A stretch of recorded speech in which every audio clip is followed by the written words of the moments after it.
నమస్తే, నేను మీ హారిక. సో మన దేశంలో ఎడ్యుకేషన్ సిస్టమ్కి ఏమైంది అంటే మనం జనరల్గా చూస్తూనే ఉన్నాం. ఒక పక్క స్టూడెంట్స్ సూసైడ్స్, ఇంకో పక్క ఎడ్యుకేషన్ బాగాలేదు అని చెప్పేసి అంటారు. మనం జనరల్గా హాస్టల్స్లో చూస్తే ఫుడ్ బాగుండకపోయినా వేలకు వేలు లక్షలకు లక్షలు అవి ఫీజులు తీసుకుంటారు అని అంటారు.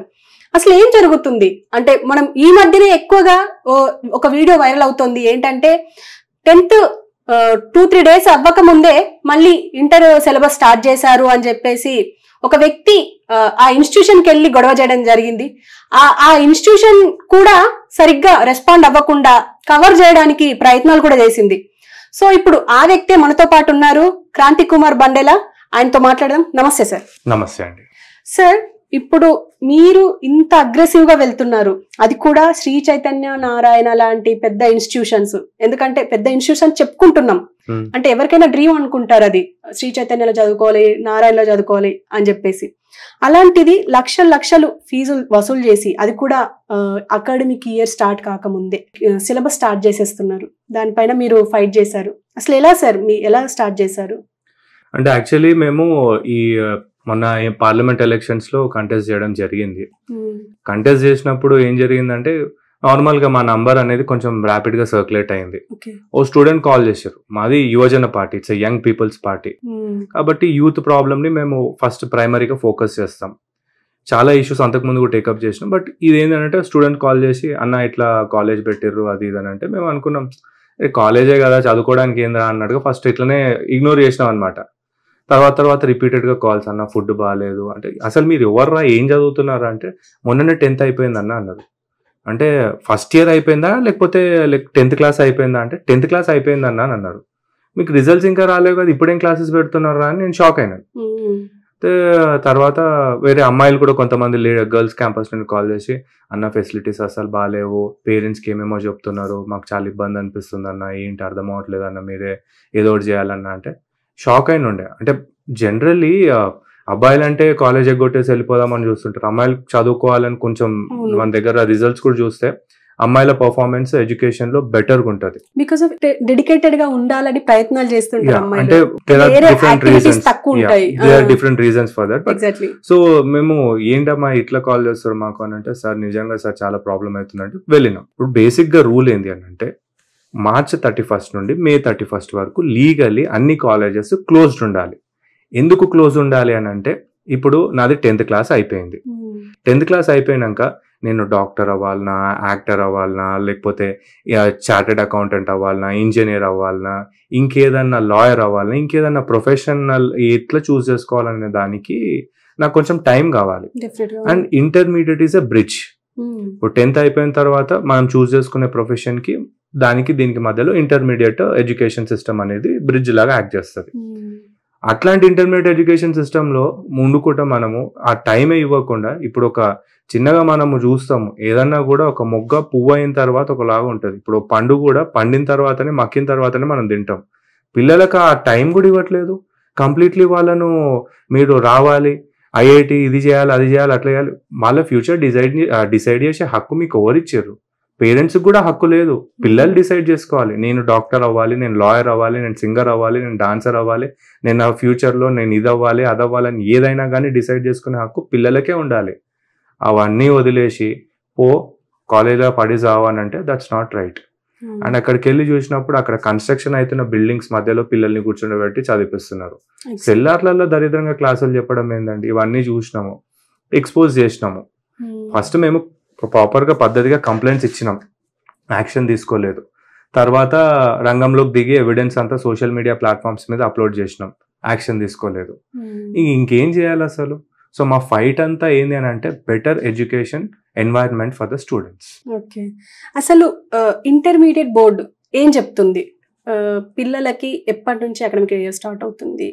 అండ్ దీని మీద ఇల్లీగల్ యాక్షన్స్ ఏమైనా, ఇల్లీగల్గా నడుపుతున్నారు కాబట్టి క్లాసులు, లీగల్గా ఏమైనా యాక్షన్స్ తీసుకునే అవకాశం ఉంది అంటారా? ఇప్పుడు ఈ మాట అంటారు కాబట్టి నేను కుల్లకుల్ల ఒకటే మాట చెప్తున్నా. ఓకే, ఏంటంటే పండుకునేటోని లేపొచ్చు, కానీ పండుకున్నట్టుగా నిద్ర నటించేటోని లేపలేం.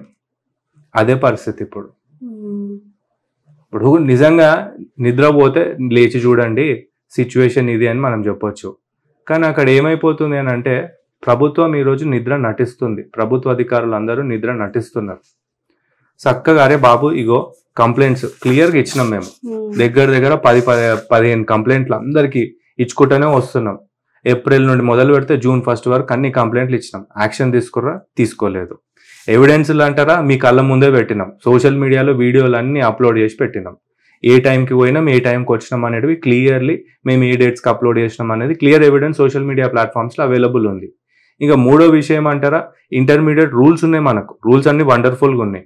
ఈ విషయము మన కాంగ్రెస్ కి సంబంధించి ఒక ఎమ్మెల్సీ ఆయన బల్మూరు వెంకట్ అని చెప్పి స్టూడెంట్స్ కోసం కొట్లాడనని చెప్పుకుంటాడు. గసంటోడు కూడా ఒకసారి ఒక కాలోజీ టీవీ అని వాళ్ళు వచ్చి మాట్లాడుతూ ఆయనకు ఫోన్ చేస్తే ఆయన ఏమన్నాడు, నేను కూడా కోర్టుకి పోయినా కేసులో వేసి మూపించిన అన్నాడు. మరి మూపిస్తే ఎందుకు నడుస్తున్నాయి బాయ్ సాబ్? చెప్పాలి కదా. ఈరోజు రూల్స్ ఉన్నాయి, రూల్స్ మీరు రిలీజ్ చేస్తున్నారు. మరి రూల్స్ ని ఎవరు ఇంప్లిమెంట్ చేయాలి? గవర్నమెంట్ మీద బాధ్యత లేదా? అరే ఇట్లా మీరు ఇంప్లిమెంట్ చేస్తలేరని యాక్షన్ తీసుకునే బాధ్యత లేదా? సో మొత్తుకుంటూ వస్తున్నాం. క్లియర్గా రూల్ ఉంది. ఏంది? అడ్మిషన్స్ ఎప్పుడు స్టార్ట్ అవ్వాలి, మన board of intermediate academic calendar follow అయ్యి స్టార్ట్ చేయాలని చెప్పేసి చెప్పారు. మరి ఆ అకాడమిక్ క్యాలెండర్ మీరు ఫాలో అవుతున్నారా? లేదు. ఆ అకాడమిక్ క్యాలెండర్ ప్రకారము మే జూన్ టైంలో మీరు అడ్మిషన్స్ ఓపెన్ చేసుకోవాలని చెప్పేసి క్లియర్గా బోర్డు చెప్తుంది. కానీ ఇక్కడ జరిగేది ఏంది అని అంటే, ఇప్పుడు 10th క్లాస్ పిల్లలు వాళ్ళ హాఫ్ ఇయర్లీ ఎగ్జామ్స్ రాస్తారు కదా డిసెంబర్ టైంలో, అప్పటి నుండే స్టార్ట్ చేస్తారు అడ్మిషన్లు. నీది ఎంపీసీ తీసుకోవాలి, నువ్వు బైపీసీ తీసుకోవాలి, ఎందుకంటే నీకు మ్యాథ్స్లో మార్క్స్ ఎక్కువ వచ్చినాయి, నీకు ఇందులో మార్క్స్ ఎక్కువ వచ్చినాయి. అదే మన క్రైటీరియా అంటే ఎట్లుండాలి? నీకు ఎందులో ఇంట్రెస్ట్ ఉంది, డాక్టర్ అవుతావా లేకపోతే లాయర్ అవుతావా, ఇట్లాంటివన్నీ ఇంట్రెస్ట్లు తెలుసుకొని వాడిని అందులో పుష్ చేస్తే వాడు ఎక్సెల్ అవుతాడు. కానీ వాడి ఫ్యూచర్ని మొగ్గలోనే తుంచేయడం అనేది కరెక్ట్ కాదు. దానికి వ్యతిరేకంగానే మా పోరాటం. రూల్స్ అన్నీ ఉన్నాయి కానీ వాడు పాటించాడు. సో అందుకే గవర్నమెంట్ని తన్ని నిద్ర లేపుదామని కంకణబద్ధులమయ్యే దిగినాం. అయితే ఇప్పుడు మనం ఎడ్యుకేషన్ గురించి మాట్లాడుతున్నాం కాబట్టి, ఇప్పుడు ఎడ్యుకేషన్ ఖచ్చితంగా మీరు గమనించినట్టుగా ఇది ఒక మాఫియా అంటారా? ఒకటే వర్డ్ మాఫియా అంటే 1000% మాఫియా అనేది అంతే. యాక్చువల్లీ అడిగితే తెలంగాణ ఆంధ్ర ఎడ్యుకేషన్ డిపార్ట్మెంట్ లేకపోతే ఇంటర్మీడియట్ ఎడ్యుకేషన్ డిపార్ట్మెంట్ ఇవన్నీ పేర్లు తీసేసి శ్రీ చైతన్య నారాయణ మాఫియా డిపార్ట్మెంట్ అని పెట్టుకుంటే బెస్ట్. ఈ మాట నేను ఆన్ రికార్డ్ ప్రాపర్ చెప్తున్నాను. ఎందుకంటే ఆ పరిస్థితికి దిగజారు చేసారు. వాళ్ళు మినిస్టర్లు అవుతారు, అన్ని వాళ్ళ అధికారంలోకి వచ్చి కూర్చుంటారు, మన పిల్లలేమో చచ్చిపోతుంటారు. ఇప్పుడు ఫీజు పెరిగింది అని అడిగిన ఒక పేరెంట్ మీద ఏం చేశారు తెలుసా మీకు? అసలు ఇంటి ఆశ్చర్యపోతారు. ఆ పేరెంట్ ఏం చేశారు, వాళ్ళ అబ్బాయి 8th to 9th ప్రమోట్ అయ్యింది అనమాట. సార్ ఏంది సార్ ఇంత ఫీజు, మీరు ఇట్లా ఇంతగానం పెంచడం ఏంది అని అడిగితే అక్కడ ఆయన ఎదుర్కొన్నటువంటి సమస్య ఏంది తెలుసా? ప్రిన్సిపల్ దగ్గరకు పోయి అడిగిండ్రు. ప్రిన్సిపల్ అంతా డమ్మిగాళ్ళే ఉంటారు, వాళ్ళు ఎవరు అక్కడ సమాధానం ఇవ్వరు. ఇప్పుడు అక్కడ ప్రిన్సిపల్ని పోయి అడిగితే మాటలు లేవు, సైలెంట్గా అక్కడ నుండి ఇక ఆ ప్రిన్సిపల్ జారుకుంటే పోయిన పైన ఉన్న డీన్ అంట. స్కూళ్లకు ఇంటర్ కాలేజ్లకు డీన్లు ఏజిఎంలు ఏందో నాకు అర్థం కాలేదు. Principal is the highest authority. First time engineering కాలేజ్లలో ఎగ్జాక్ట్లీ ఏజిఎం అంట. అదేంది ఏజిఎం అంటే సమ్ మేనేజర్ పదవి క్రియేట్ చేసి ఎగ్జాక్ట్లీ అవన్నీ పెట్టి వాళ్ళ దగ్గర నుండి ఇన్స్ట్రక్షన్స్ తీసుకొని వీళ్ళు ఇది చేస్తుంటారు. ఇట్లనే ఆ పేరెంట్ ఇగో పైన ఈయన అథారిటీ అని ఫోన్ చేస్తే ఎంత బాధ్యతగా జవాబు చెప్పాలండి. వాడు ఏమన్నాడు తెలుసా? నీకు ఇక్కడ చదువుకునేంత అవకాశం లేకపోతే, ఫీజు కట్టేంత అవకాశం లేకపోతే నీ పిల్లగాన్ని తీసుకొని ఇడికించిపో అని తిట్టాడు. ఏం సార్ 30% ఫీజు ఒక ఏడాది ఇలా పెంచితే మేము ఎట్లా కట్టుకుంటామని చెప్పేసి ఆయన అడిగితే ఆన్సర్ సరిగ్గా లేదు. సో తర్వాత ఇక మా పేరెంట్ కాలేజ్కి వెళ్ళి అదే స్కూల్కి వెళ్ళి ఏదో ఒకటి ఇక చూద్దాంలే అని అబ్బాయిని మళ్ళీ ఇక అడ్మిషన్ ఫీజు అని పే చేద్దామని వెళ్తే టార్గెట్ చేసి నువ్వు టీసీ తీసుకొని వెళ్ళిపోని అన్నారు. ఆ పేరెంట్ కూడా ఏం చేసిండు, మీరు టీసీ తీసుకోమన్నందుకు నేను తీసుకుంటున్నా ఇచ్చేయండి అని చెప్పి రాసిస్తే ఇట్లా కాదు అట్లా కాదని ఇబ్బంది పెట్టిండు. లాస్ట్గా పేరెంట్ ఏం రియలైజ్ అయిందంటే, నేను సరే ఈరోజు మా అబ్బాయిని ఇదే కాలేజ్లో స్కూల్లో కంటిన్యూ చేసిన, వానికి ఇక్కడ మంచిగా చదువు చెప్పారు అని చెప్పేసి తీసేసారు. అది కూడా ఇదే మాఫియా కాలేజెస్లో ఒకటి. This is the situation. ఒక పేరెంట్ ఎందుకు పెంచారు అని అంటే సమాధానం ఇవ్వాల్సింది పోయి దౌర్జన్యానికి దిగే పరిస్థితి ఈరోజు క్రియేట్ అయింది. అంటే మీరు ఇప్పుడు శ్రీ చైతన్య నారాయణ కాలేజీల పైన కంప్లైంట్ ఇస్తేనే వెళ్ళారా, లేకపోతే ఇంకా వేరే కాలేజెస్ మీద కూడా ఏమైనా ఉందా? ఇప్పుడు ఎట్లనంటే ఈ మాఫియాలో these are the big players. అడుగడుగును ఉంటాయి. ఎగ్జాక్ట్లీ. ఇప్పుడు మనకు 100 కాలేజీలు ఉన్నాయంటే దగ్గర 70 to 80% ఆఫ్ ద కాలేజెస్ ఇవే ఉన్నాయి. మిగిలిన కాలేజెస్ అరాకొరా చిన్న చిన్న కాలేజెస్ ఉన్నాయి. వీటి ప్రవర్తన వల్ల అవి కూడా ఇంపాక్ట్ అయినాయి. మొత్తం అవుట్ ఆఫ్ 100 కాలేజెస్ ఒక 10 కాలేజెస్ మంచి కాలేజెస్ ఉంటుండొచ్చు. మిగిలినవన్నీ కూడా మొత్తం వీళ్ళ కంట్రోల్లోనే, లేకపోతే వీళ్ళ మనుషుల కంట్రోల్లోనే చిన్న చిన్న కాలేజెస్ నేమ్స్ ఎక్కువ ఓపెన్ అయినా ఉన్నాయి. అవన్నీ దరిద్రపు కాలేజ్లే. ఓ 10% మాత్రమే గుడ్ కాలేజెస్ ఉన్నాయి. ఎక్కడనైతే వాళ్ళు పిల్లలకు ఒక కరికులం ఇవన్నీ ఫాలో అయ్యి ప్రాపర్గా చదువు చెప్పే కాలేజెస్ ఉన్నాయి. చాలా తక్కువ పర్సంటేజ్లు ఉన్నాయి. అవి ఎదిగే క్రమాన్ని వీళ్ళు విరిచేసారు. విరిచేసి మొత్తం వీళ్ళ కాలేజ్లే. గ్రౌండ్ ఉండదు, పాడు ఉండదు, ఏముండదు. ఇప్పుడు 6th క్లాస్ పిల్లలకు కాడు ఐఐటి అని స్టార్ట్ చేస్తున్నాడు. ఐఐటి ఫౌండేషన్ ఏంది? ఇప్పుడు మీకు తెలుసో లేదో, యూపీఎస్సి అంటారు. ఐఏఎస్ ఐపీఎస్ ఆఫీసర్లు చదవాల్సింది ఏంది? గవే 8th 9th 10th ఆ బేసిక్స్ లో ఉన్న సోషల్ స్టడీస్ దగ్గర నుండే ఫౌండేషన్ ఉంటుంది. ఇప్పుడు ఈ ఎన్సీఆర్టీ బుక్స్ ఇవన్నీ తయారు చేసే వాళ్ళు కూడా మేధావులు ఏ రకంగా తయారు చేస్తారంటే, these are the foundations which are necessary for any course. ఆ విధంగా ఉంటాయి. ఆ ఫౌండేషన్స్ అన్ని తీసేసి బట్టీలు కొట్టియడము, మార్కులు వేపియడము, పాస్ చేసి ప్రమోట్ చేయడం. You know, when I interacted with a student who has appeared for his 10th class exams, నేను ఒక స్పెల్లింగ్ రాయమన్నా, తెలంగాణ స్పెల్లింగ్ రాయమన్నా. రాయలేకపోయిండు అబ్బాయి. 9th 10th క్లాస్ పిల్లాడు రాయలేకపోయిండు. ఇది సిచ్యువేషన్. ఇప్పుడు చెప్పండి, మన ఎడ్యుకేషన్ సిస్టమ్ ఏడిపోతుంది. మీరు పోయి ర్యాండమ్గా పిల్లల్ని పట్టుకొని అడగండి. అరాకొరా చిన్న చిన్న కాలేజీలు ఉంటాయి కదా, వీటిలలో అడిగితే స్పెల్లింగ్స్ కూడా రాయలేని పరిస్థితిలో కొన్ని ఎడ్యుకేషన్ ఇన్స్టిట్యూషన్స్లో స్టూడెంట్స్ ఉన్నారు. గవర్నమెంట్ ఎడ్యుకేషన్ ఇన్స్టిట్యూషన్స్ అంటే ఓకే, బట్ ప్రైవేట్ ఎడ్యుకేషన్ ఇన్స్టిట్యూషన్స్లో దిస్ ఇస్ అ సిచ్యువేషన్.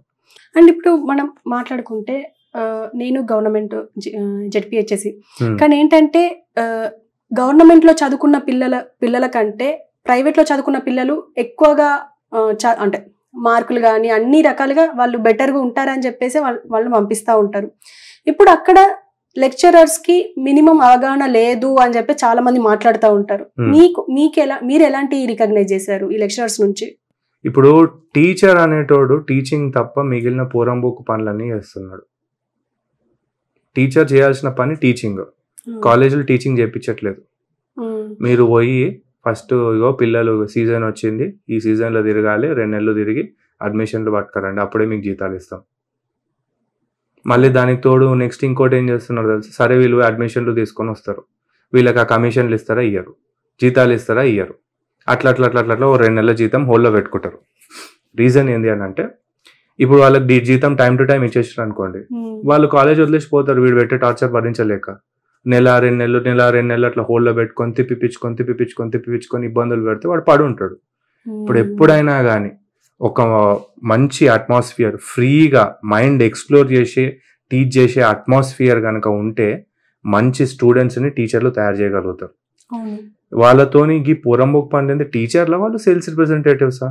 పోయి మీరు ఇగో క్లాసెస్ తీసుకోండి, పిల్లలకు ర్యాంకులు మంచిగా రావాలి, నాలెడ్జ్ పెరగాలి, వాళ్ళకు మంచి మెంటర్స్ లాగా ఉండండి అని చెప్పి కాలేజీలు పోయి మీరు ఇగో ఈ పనులు చేయండి, అడ్మిషన్లు పట్టుకరండి, మీతోని ఈ అన్ని పాకి పనులు అన్ని కాలేజీలో వాళ్ళతో చేపిస్తే వాళ్ళు ఎట్లా సర్వైవ్ అవుతారు? పొద్దున 6 గంటలకు పిల్లలు సరిగ్గా పోయి రాత్రి 7-8 గంటలకు వాళ్ళు సరిగ్గా బయటికి ఇంటికి వస్తే వాడికి ప్రిపేర్ అవ్వడానికి ఒక టీచర్ ఒక క్లాస్ చెప్పడానికి ఎంత ప్రిపేర్ అవ్వాల్సి ఉంటుంది తెలుసా?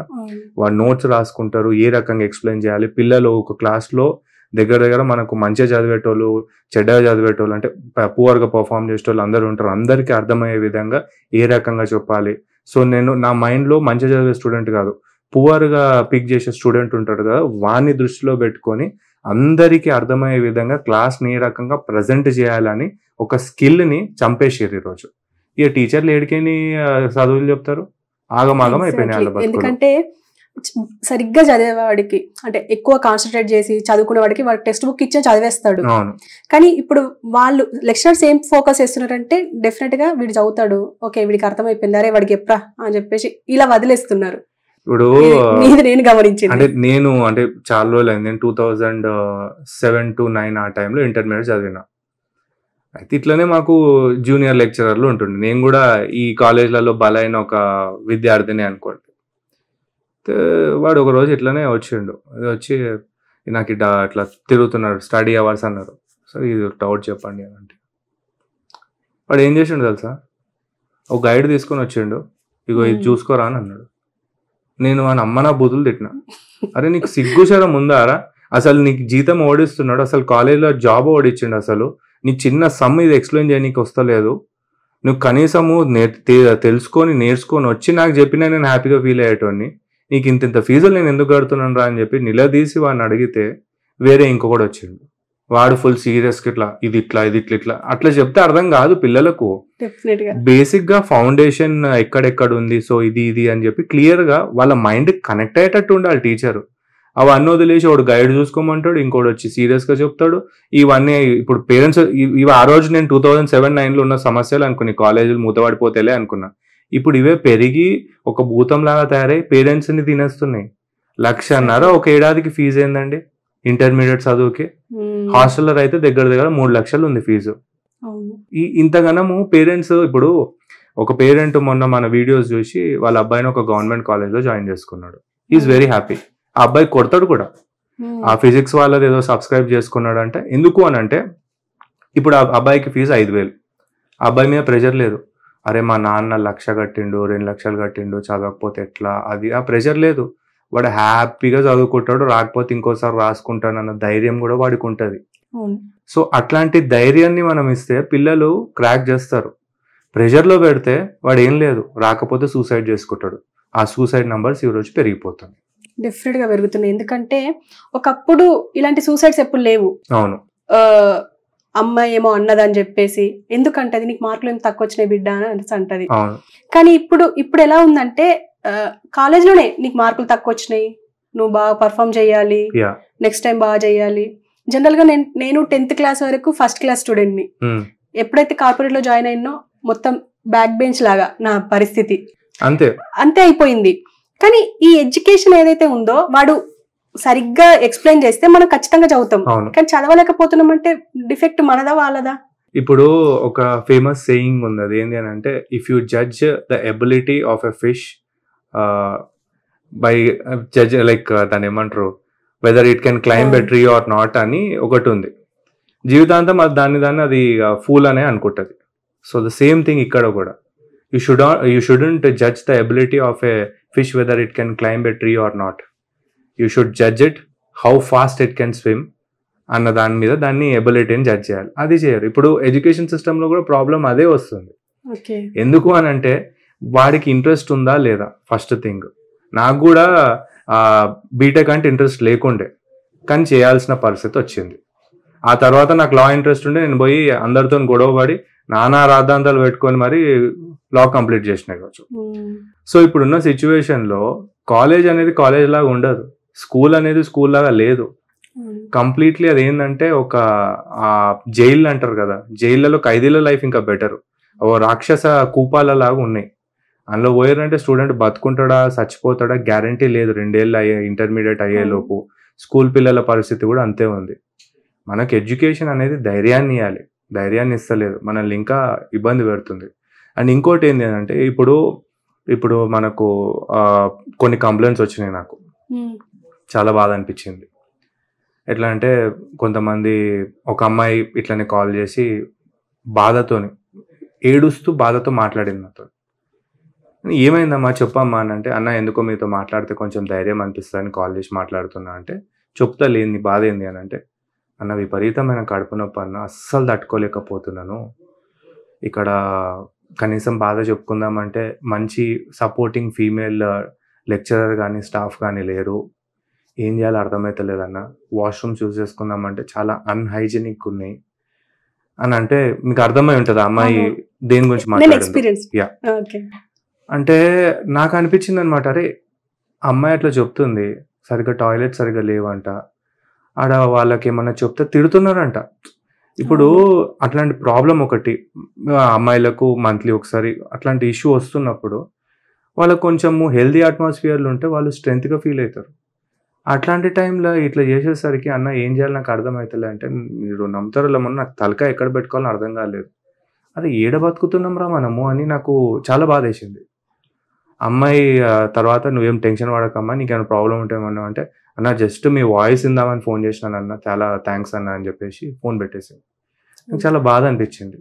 అందుకే ఈ రోజు మేము ఒక 12 డిమాండ్స్ పెడితే అందులో ఒక డిమాండ్ ఇది కూడా పెట్టినాం. నీట్ అండ్ క్లీన్ వాష్రూమ్స్ ఉండాలి, అందులో శానిటరీ ప్యాడ్స్ కూడా అవైలబుల్ ఉండాలి, అండ్ ఇది ప్రతి కాలేజ్లో ఇంప్లిమెంట్ అయ్యే విధంగా చూడాలి.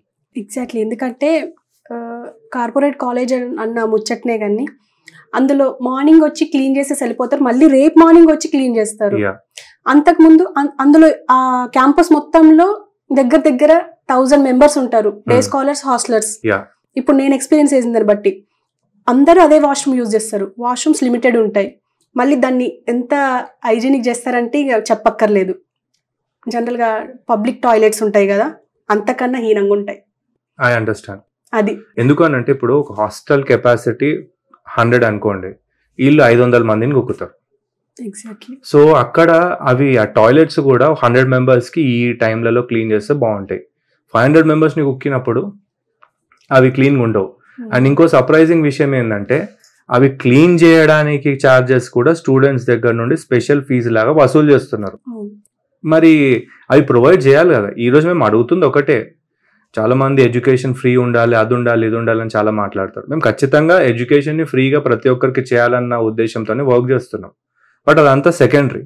ప్రైమరీగా నేను 1,50,000 కడుతున్నాను రాబాయ్, నా పిల్లలకు నువ్వు మంచి చదువు ఎందుకు చెప్తలేవు, నా పిల్లలకు నువ్వు మంచి ఫుడ్ ఎందుకు పెడతలేవు, ఈ వాష్రూమ్స్ ఎందుకు ఇంత గలీజ్గా ఉన్నాయి, పేరెంట్స్ మీద దాదాగిరి ఎందుకు చేస్తున్నావు, నీకు పైసలు కడుతున్నా. ఒక కారో ఒకటి ప్రోడక్ట్ ఏదైనా కొంటే అదేమన్నా పని చేయకపోతే ఎట్లయితే వెళ్ళి మనం గట్టిగా నిలదీస్తామో, ఈరోజు వీళ్ళు ఇన్ని డబ్బులు గుంజుతున్నప్పుడు మరి మన పిల్లలకు మంచిగా చదువు వస్తలేదు, వాడి జీవితం అనేది అస్తవ్యస్తం అయిపోతుంది, సూసైడ్లు చేసుకునే విధంగా వీక్ అయిపోతుంది. మరి మీరు ఏం బీక్కుతున్నారు అని చెప్పేసి అడగాల్సిన అవసరం ఈరోజు ఎంతైనా ఉంది పేరెంట్స్కి. వాళ్ళు అట్లా అడగడానికే మేము ఎన్నుకున్నాం, వాళ్ళు అట్లా కొట్లాడడానికే మేము ఎన్నుకున్నాం. ఇక్కడ మేము చదువుకి వ్యతిరేకం కాదు, దానికి ఒక విధానం ఉంటుంది, అది పాటించకపోవడమే తప్పు, దానికి మేము వ్యతిరేకం.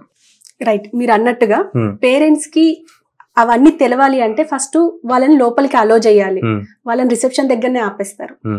మీరు గమనించారో లేదో, నేను ఎక్స్పీరియన్స్ చేసిన దాన్ని బట్టి చెప్తే వాళ్ళని అక్కడే అయితే గేట్ దగ్గర అంటే పాస్ ఇస్తారు, కొద్దిసేపు మాట్లాడుకోవాలి, మళ్ళీ లోపలికి వెళ్ళిపోవాలి. లేకపోతే సండే రోజు కలవాలి, అది కూడా బయటనే, హాస్టల్ లోపలికి అలో చేయరు. ఇది మీరు చెప్తుంటే నాకు యాక్చువల్లీ కోవిడ్ టైంలో ఒక జైలు విజిట్ చేస్తుంటే అన్నమాట. ఎగ్జాక్ట్లీ నాకు అదే గుర్తొస్తుంది. పోయి ఒక ఆర్డర్ తెచ్చుకోవాలి, పోయి ఖైదీలతో మాట్లాడాలి, ఇవన్నీ అసలు అది నిజంగా జైలు బెటర్ అనిపించినాయి. నేను ఇప్పుడు ఎందుకు చెప్తున్నానంటే మీరు ఆల్రెడీ అన్నారు జైలు జీవితం అని చెప్పేసి. ఎగ్జాక్ట్లీ, ఒక బంగారు పంజరంలో తీసుకెళ్లి చిలకలను పెట్టినట్టు ఉంటది. ఇప్పుడు పంజరం బంగారంగా ఉంది కానీ జీవితాలు బంగారంగా లేవు కదా, అదే ప్రాబ్లం మనకి. మళ్ళీ బయటకు వచ్చి వాళ్ళకి ఏం అర్థమైంది అంటే ఏమీ అర్థం కాదు, ఏదో ఒకటి చేసేస్తున్నాం అన్నట్టు ఉంటది.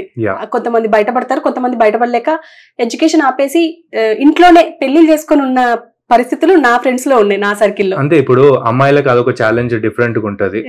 సో ఇప్పుడు సిచ్యువేషన్ ఏంటి అని అంటే నాన్ టాక్సిక్ అట్మాస్ఫియర్ లో గనక మనం కొంచెం చదువుకునే విధంగా మనకు వెసులుబాటులు కనుక ఉంటే ప్రతి ఒక్కరు జీవితంలో లైఫ్ స్కిల్స్ నేర్చుకోగలుగుతారు అండ్ ఫ్లరిష్ కాగలుగుతారు. ఇప్పుడు నన్ను అడిగితే జీవితంలో నీకు ఏం అవసరం, ఎడ్యుకేషన్ అనేది ఏమి ఇవ్వాలంటే ధైర్యం ఇవ్వాలి. రేపు ఎట్లాంటి పరిస్థితి వచ్చినా నేను కొట్లాడగలుగుతాను, నిలబడగలుగుతాను, 10 మంది కోసము నిలబడగలుగుతాను, నా కోసం నేను నిలబడగలుగుతాను అనే ధైర్యాన్ని ఇస్తే that is the best education system which we can have. But ఇక్కడ ఈరోజు ఏమైతుంది, ఆ ధైర్యాన్ని చంపేస్తున్నారు ఈ కాలేజ్ వాళ్ళు. అందుకే చదువుకున్నోడు కంటే చదువు రానోడు ఇంకా మన సొసైటీలో చాలా బెటర్ గా పర్ఫామ్ చేయగలుగుతున్నాడు, హ్యాపీగా బతుకుతున్నాడు. ఎగ్జాక్ట్లీ. అండ్ ఇప్పుడు మీరు అన్నట్టుగా అమ్మాయిల పరిస్థితి అయితే చాలా అధ్వానంగా ఉంది ఇక్కడ. ఇప్పుడు హారిబుల్ గారే మనకు రోడ్ల మీదనే కొన్ని ప్లేసెస్ లో టాయిలెట్స్ ఉండవు అని చెప్పేసి బాధపడుతుంటాము. అట్లాంటిది ఇన్ని డబ్బులు కట్టినాక కూడా మనకు రావాల్సిన ఫెసిలిటీస్ రావట్లేదని అంటే ఎక్కడ బతుకుతున్నాం. అందుకే ప్రభుత్వాన్ని, నిద్ర నటిస్తున్న ప్రభుత్వాన్ని తన్ని లేపాలన్న ఉద్దేశంతోనే మేము ఇది చేస్తున్నాం. అండ్ ఈ వీడియోస్ కూడా మీరు అన్నారు కదా ఇందాక, ఏంది ఇట్లా కాలేజ్లోకి వెళ్తే రిసెప్షన్ వరకే ఆపేస్తారని. లోపలున్న స్టూడెంట్ మాట్లాడడానికి, బయటికి రావడానికి, కంప్లైంట్ చేయడానికి ఒక టోల్ ఫ్రీ నంబర్ ఉండాలి. ఉంది అని ప్రభుత్వం చెప్తుంది కానీ పనిచేయదు అది. ఇప్పుడు మాలాంటి వాళ్ళు లోపలికి పోతే మేము ఫేస్ చేసే రిస్క్ లేని అని అంటే వాడు క్రిమినల్ ట్రెస్పాస్ కేసు పెడతాను, ఒకటి కార్పొరేటర్, వాడికి ఇంత కూడా బుద్ధి లేదు. ఇప్పుడు వాడదంట బిల్డింగ్, అది సారీ వాడు కార్పొరేటర్ కాదు, కార్పొరేటర్ మొగుడు. ఆ రోజు ఈ మధ్య ట్రెండ్ అయిపోయింది, వైఫ్ ను పెట్టేసి వాళ్ళు వెనక. ఎగ్జాక్ట్లీ. ఇప్పుడు మేమేమో నిజంగా ఆడవాళ్ళు ప్రశ్నించాలి, రావాలి, కొట్లాడాలి అన్నట్టుగా మేము యువజన పార్టీ నుండి పోరాటం చేస్తున్నాం. వైపు వాడు వచ్చిండు ఆ రోజు, వాడికి కాలేజ్కి సంబంధం లేదు. నువ్వు రెంట్ ఇచ్చిన తర్వాత కాలేజ్ నీది ఎందుకు అవుతుంది? ఇప్పుడు కాలేజ్ అనేది ఒక పబ్లిక్ ప్రాపర్టీ లాగా ఉండాలి. అది మేము అక్కడ పోయినాం కాలేజ్ వాళ్ళతోని, ఏదో బాబు మీరు ఇల్లీగల్గా నడిపిస్తారు బంద్ చేయండి అని అక్కడ కూర్చుంటే నీ మీద ట్రెస్ పాస్ కేసు పెడతా, నీ మీద ప్రాపర్టీ డ్యామేజ్ కేసు పెడతా, అది పెడతా అని వాడు ఆడి పెళ్ళాం పేరు చెప్పుకొని నన్ను బెదిరియడానికి ట్రై చేస్తున్నాడు. ఫస్ట్ నేను కార్పొరేటర్ని అన్నాడు, తర్వాత నేను కార్పొరేటర్ హస్బెండ్ని అని చెప్పుకుంటున్నాడు. అంటే ఇంత దరిద్రంగా నేను అడిగిన మీది ఏ పార్టీ అంటే ఓ పార్టీ పేరు చెప్పిండు. మరి ఇట్లా జరుగుతుంది, మీ పార్టీ వాళ్ళు ఇట్లాంటి ఇష్యూస్ ని అడ్డుకోరా అని అంటే అని నాకెందుకు అని అంటాడు. అరే మరి జనాలందరూ ఓట్లేసి నీకు గెలిపించారు బై, ఏంది ఇది? సో ఎందుకు చెప్తున్నానంటే ఇప్పుడు ఫీమేల్ రిప్రజెంటేషన్ కూడా ఇట్లాంటి వల్ల చాలా నెగిటివ్ నోషన్ లో పోతుంది. That is the reason we need young people in politics. ఇప్పుడు కెమెరాలో ఆన్ చేసుకొని పోకపోతే ఆ రోజు మాకు పక్కా మా మీద దాడి జరుగుతుండే. నేను బతుకుతుండేను చచ్చిపోతుండే కూడా నాకు తెలియదు. వేరే కాలేజ్ అన్ని చోట్లకి వెళ్ళిన ప్రతి చోట వీళ్ళ స్ట్రాటజీ ఏంటంటే ఫస్ట్ ఒక అమ్మాయిని, ఒక లేడీ ప్రిన్సిపల్ను ఎవరినో ముందుకు నొక్కుతారు. ఎవడన్నా షార్ట్ టెంపర్ అయ్యి అటు ఇటు ఏమన్నా ఉల్టా సీదా ఒక మాట అన్నాడు అంటే చూడండి సార్ ఇట్లా చేశారని చెప్పేసి వాళ్ళు విక్టిమ్ కార్డ్ వాళ్ళతో ప్లే చేయించి అడ్డమైన కేసులన్నీ పెట్టించి ఇట్లా చాలా మంది స్టూడెంట్ యూనియన్ లీడర్స్ జీవితాలు నాశనం చేసి కోట్ల చుట్టూ తిప్పారు ఈ దరిద్రపు నా కొడుకులు. నాట్ జస్ట్ నారాయణ చైతన్య, ఇట్లా చిన్న కాలేజెస్ ఇంకా చాలా ఉన్నాయి అన్నమాట. ఈ రకమైనటువంటి వ్యవస్థ జరుగుతుంది కాబట్టి మేము we're to rule out that possibility we went with all safety precautions. ఇప్పుడు ఎడ్యుకేషన్ మెల్లిమెల్లిగా ప్రైవేట్ అయిపోతుంది. అవును, అసలు ఇక గవర్నమెంట్ వైపు చూసే పరిస్థితులు లేవు. ఎవరో ఇంకా తినడానికి తిండి లేకపోయిన వాళ్ళు నా బిడ్డ చదువుకోవాలి అని చెప్పి పంపిస్తారు చూడండి. మధ్యతరగతి కుటుంబాలు కూడా కాదు, దిగువ తరగతి కుటుంబాలు అయితే వాళ్ళు వెళ్తున్నారు. కానీ మధ్యతరగతి కుటుంబాలు ఖచ్చితంగా లోవర్ మిడిల్ క్లాస్ అయినా అప్పర్ మిడిల్ క్లాస్ అయినా అన్ని ప్రైవేట్ సైడే వెళ్తున్నారు. కానీ ఈ ప్రైవేట్ సైడ్ వెళ్ళడం వల్ల ఇప్పుడు నష్టం ఏం జరుగుతుంది అని అంటే ఇవన్నీ ఉన్నాయి. మనం జనరల్గా చూసుకుంటే చాలా ఇష్యూస్ ఉన్నాయి. అందులో ఇప్పుడు దీన్ని ఆపడానికి మనం ఏం చేయగలం?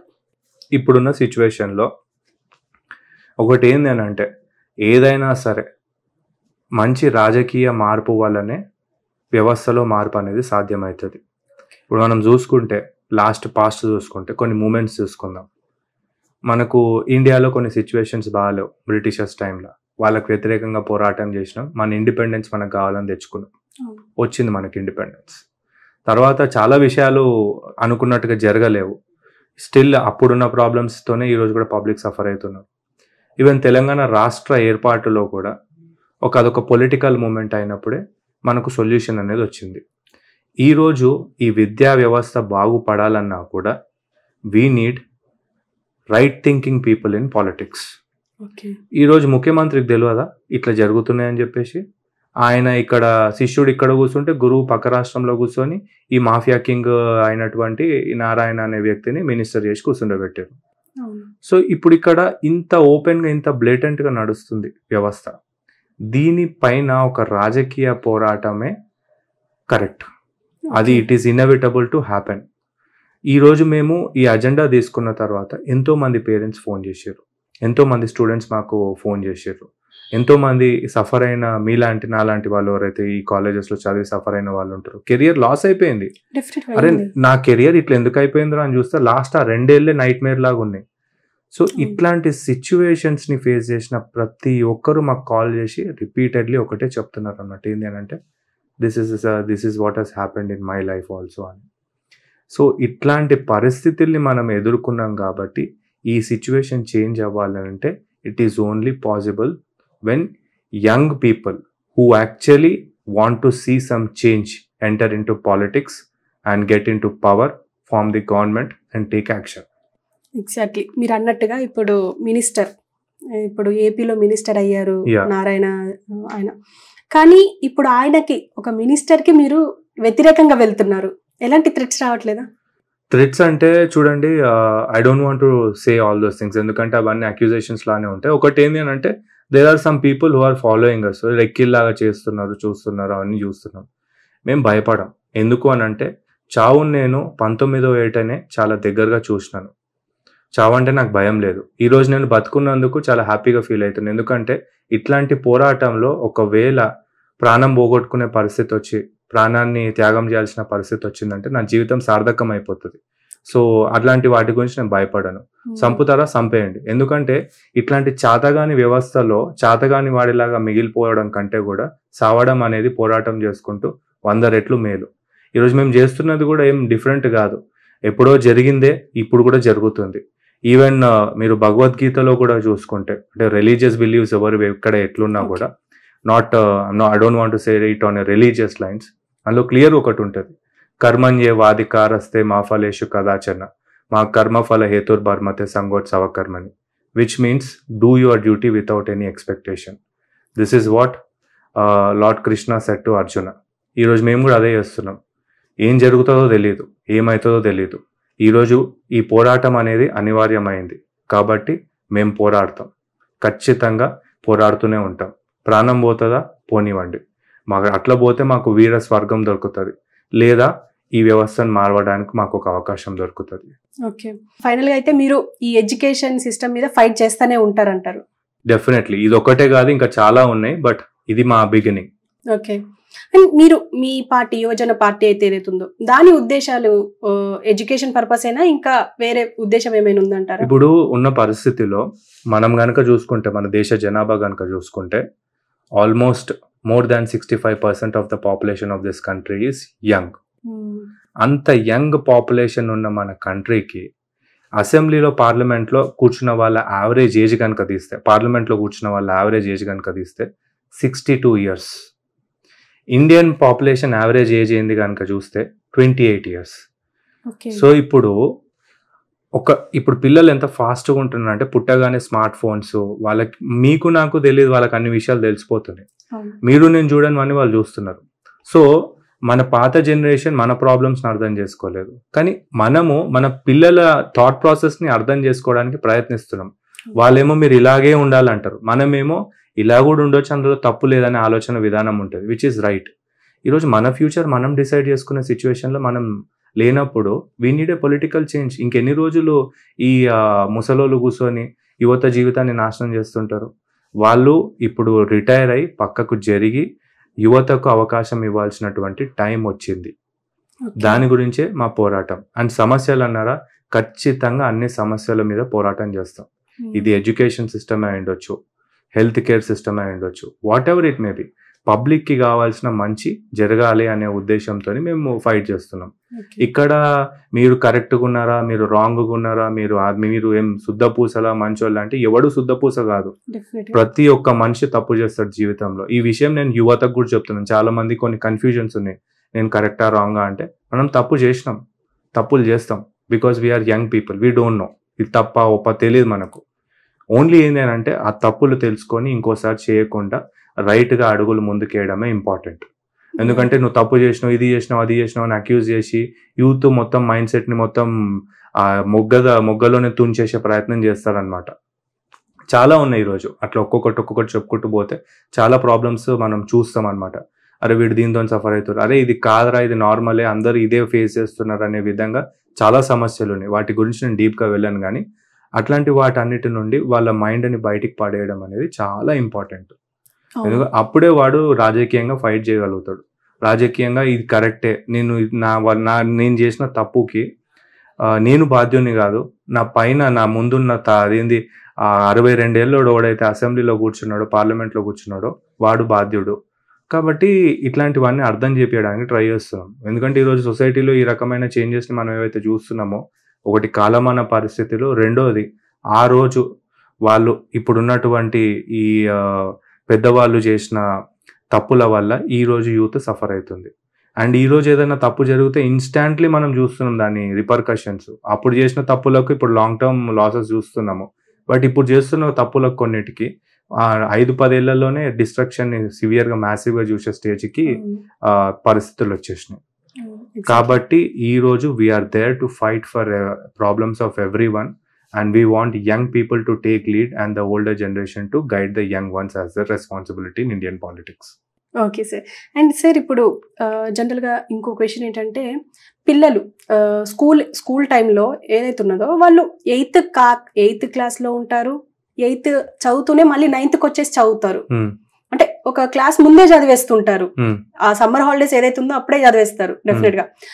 అంటే అలా చదవడం కరెక్టే అంటారా? ఇప్పుడు మీకు ఇంట్రెస్ట్ ఉంది, మీరు చదువుకున్నారు అనుకోండి, తప్పు లేదు. అందరు బలవంతంగా చదివించడం అనేది ఈ శ్రీ చైతన్య నారాయణలో ఇప్పుడు నేను మిమ్మల్ని ఒక క్వశ్చన్ అడుగుతాను, మీరు నాకు చెప్పండి, మీకు బాగా ఇష్టమైన ఫుడ్ ఏంది? నాకు ఫుడ్ అంటే ఇష్టం వెజ్ ఏదో ఒకటి. ఫర్ ఎగ్జాంపుల్ మీకు వెజిటేబుల్ బిర్యానీ అంటే ఇష్టం అనుకో. ఇప్పుడు మీకు బాగా ఇష్టం కదా, అదంటే పిచ్చి, మీరు తింటారు. నేను మీకు తెచ్చిస్తాను ఒకటి, తినండి అని. మళ్ళీ అది అయిపోగానే ఇంకొక ప్లేట్ తెచ్చిస్తాను, తినండి అంటాను. అది అయిపోగానే ఇంకో 3వ ప్లేట్ పెడతాను, తినండి అంటాను. మీరు హ్యాపీగా తినగలుగుతారా? మీకు ఇష్టమైన ఫుడ్డే కదా. మీకు ఇష్టమైన వెజిటేబుల్ బిర్యానీని నేను 3 ప్లేట్లు తెచ్చి మీ ముందు పెడుతున్నాను, ఎందుకు తింటలేరు? ఎంతైనా అదే నేను 5 నిమిషాలకు ఒక ప్లేట్ తెస్తే మీరు తినలేదు, అదే ఒక 10 గంటల తర్వాతనో అట్లా తెస్తే తినగలుగుతారేమో. అది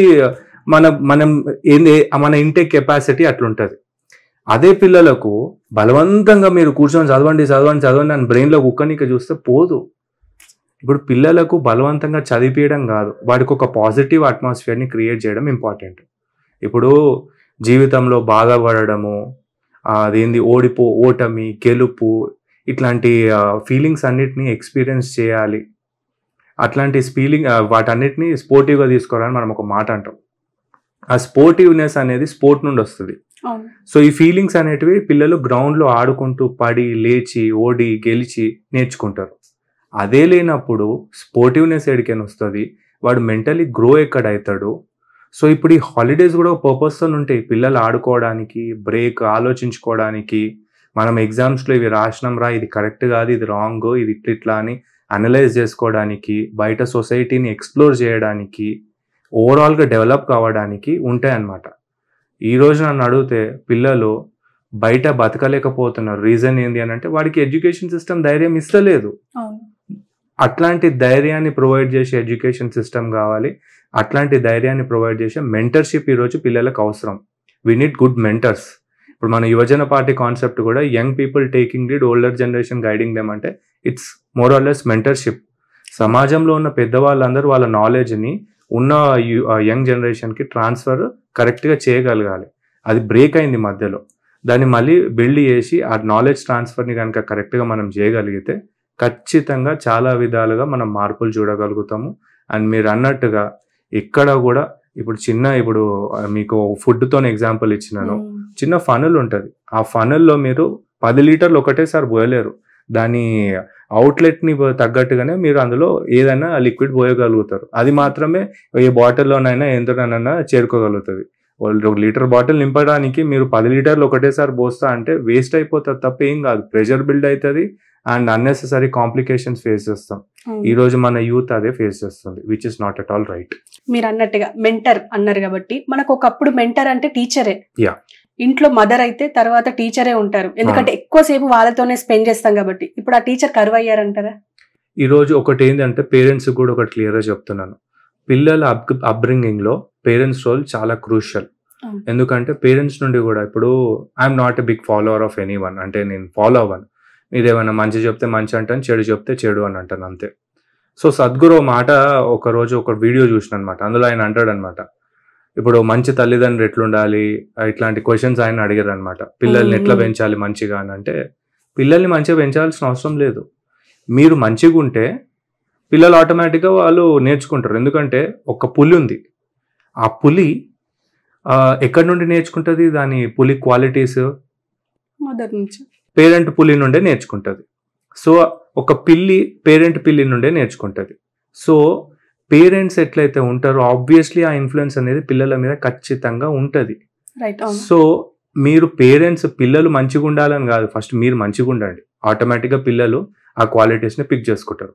సో ఆయన ఇది చెప్పిండు, ఆయన ఏంటి నేను ఆయనని ఫాలో అవుతానా లేదా అని పక్కన పెడితే దిస్ ఇస్ రిలవెంట్ టుడే. పేరెంట్స్కి యాక్చువల్లీ చేంజ్ అవ్వాల్సిన అవసరం ఉంది. వాళ్ళ ఎవరి కోసమో వీళ్ళ ఎవరి కోసమో కాంపిటీషన్లలో కాదు. మీరు అట్లా ఉంటే ఆటోమేటిక్గా మీ పిల్లలు కూడా అవే క్వాలిటీస్ బిల్డ్ చేసుకుంటారు. మీరు ధైర్యంగా ఉంటే ఆటోమేటిక్గా వాళ్ళు ధైర్యవంతులు అవుతారు. మీరు పిరికి వాళ్ళని కూడా పిరికి వాళ్ళని చేస్తే పిరికి వాళ్ళు అయిపోతారు. సో మీరు మంచితనంతో ఉంటే వాళ్ళు మంచితనంతో ఉంటారు. మీరు ఇప్పుడు వాళ్ళని హాస్టల్లో వేస్తే రేపు వాళ్ళు మిమ్మల్ని ముసలు అయిన తర్వాత హోమ్లలో వేస్తారు. So this is what is happening in the society. Right, అవును సార్. ఇప్పుడు సీరియస్ క్వశ్చన్ ఏంటంటే, ఇప్పుడు మీరు ఇంత అగ్రెసివ్ గా కాలేజెస్ లోకి వెళ్ళి డైరెక్ట్ గా వీడియోస్ తీసి అప్లోడ్ చేస్తున్నారు, ప్రజలందరికి తెలిసేలా చేస్తున్నారు, లక్షల మంది మీకు సపోర్ట్ గా ఉన్నాము అని చెప్పేసి కమెంట్స్ చేస్తున్నారు. కానీ కొంతమంది బయట ఏం మాట్లాడుతున్నారు అంటే, ఈయనకి ఎవరో ఉన్నారు వెనక, అందుకే ఈయన ఇట్లా వెళ్తున్నారు, ఇంత అగ్రెసివ్ గా వెళ్తున్నారు, కాలేజ్ వాళ్ళ మీద అరుస్తున్నారు, ఎవరో గట్టి మనిషి వెనుక ఉన్నారు అని చెప్పేసి అంటున్నారు. మీరే ఉన్నారా అంటారా? నా వెనుకున్నది నేనే. ఎందుకంటే నా జీవితంలో చూడకూడని దరిద్రాలన్నీ చాలా యంగ్ ఏజ్ లోనే చూసేసిన. చావు ఎట్లుంటుందో ఎక్స్పీరియన్స్ చేసినాం.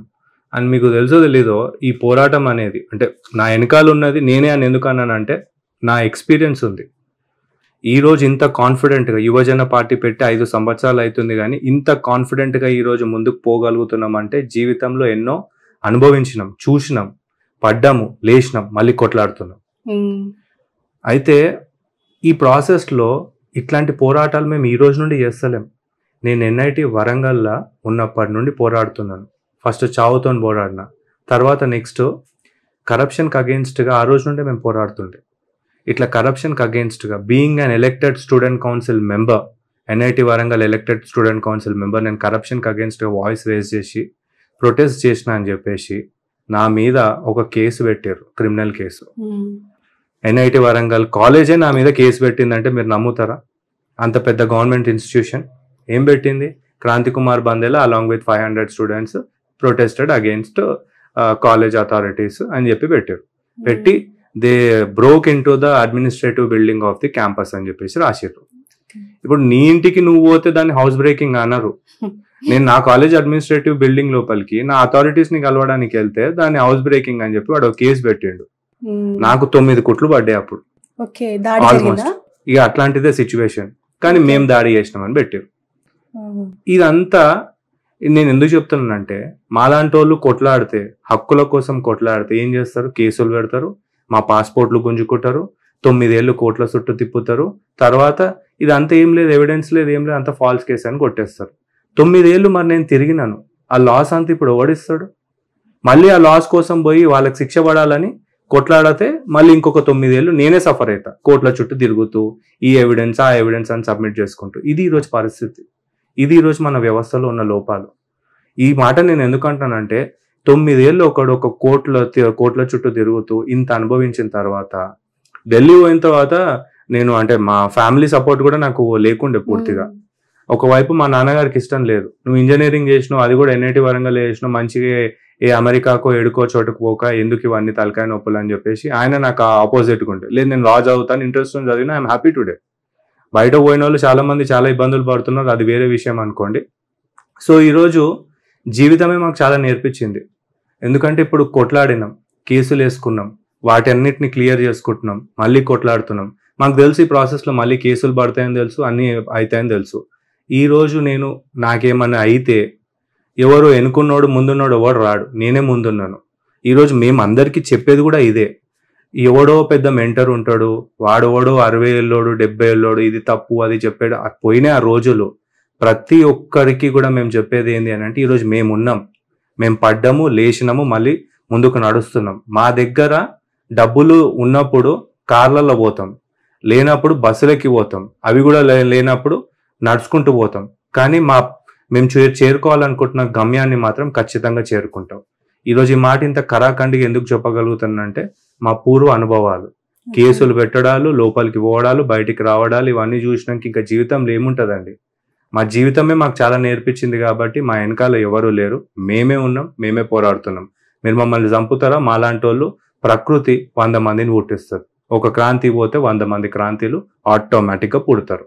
That is the rule of the nature. అంతే అంతే. అంటే మీ వెనక ఎవరు లేరు, పెయిన్ మాత్రమే ఉంది.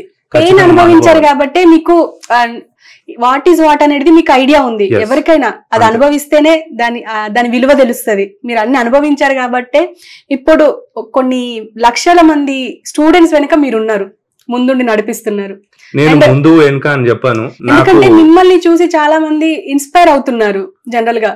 అంటే ఒకటి ఏంది అని అంటే, మాకు తప్పు అనిపించింది, మేము క్వశ్చన్ చేసినాం, మేము ఫైట్ చేస్తున్నాం.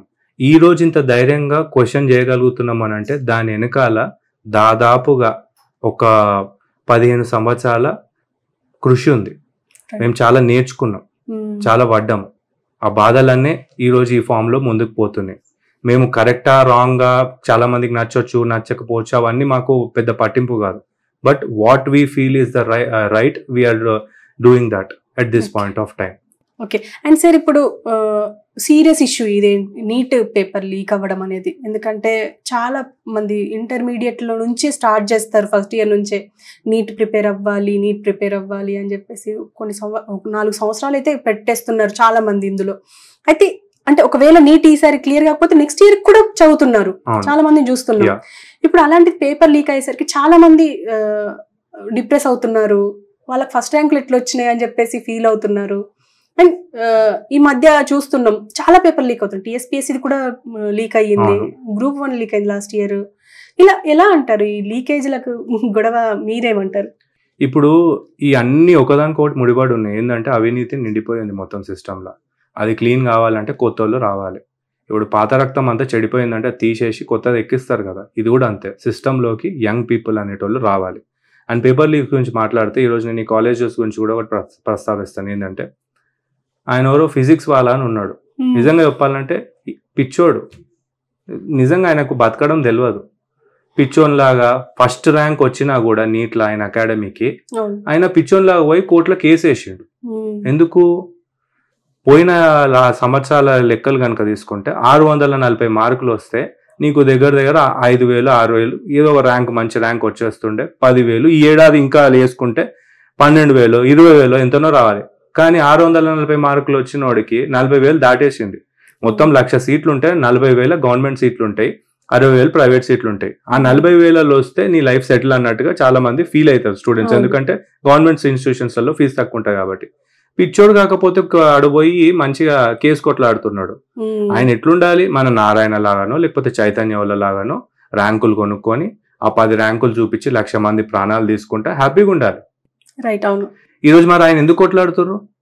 కాబట్టి ఈడ ఒకటి అందరూ ఆలోచించండి.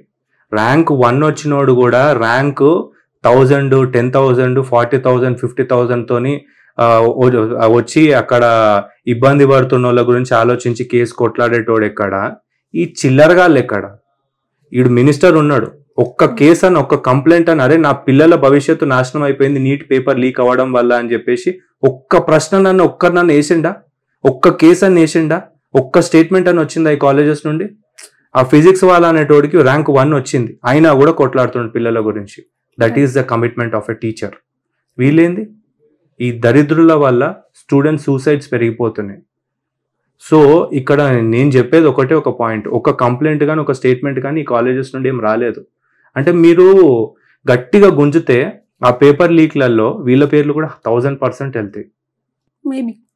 సో నేను కరాఖండిగా చెప్తున్నాను, ఇన్వెస్టిగేషన్ జరిగితే ప్రాపర్గా neutral independent strong authority investigation జరిగితే వీళ్ళ పేర్లు కూడా వెళ్తాయి.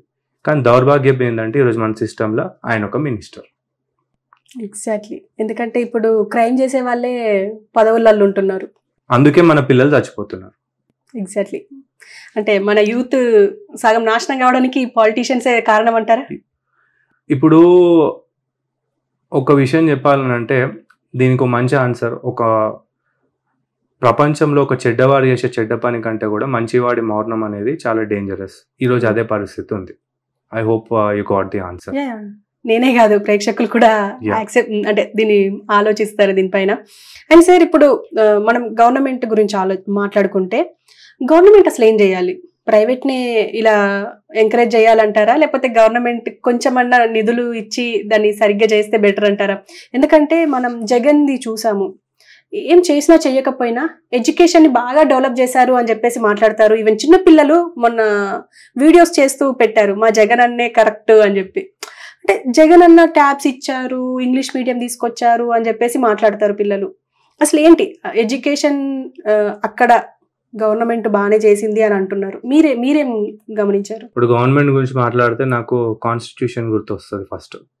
We the people of India having solemnly resolved to constitute India into a sovereign, socialist, secular, democratic republic అని క్లియర్లీ మన ప్రియాంబుల్లో రాసుకున్నాం. ఇక్కడ లిబర్టీ, ఈక్వాలిటీ, ఫ్రెటర్నిటీ వీటన్నిటి గురించి అందులో మాట్లాడినాం మనం, అందులో ఉన్నది.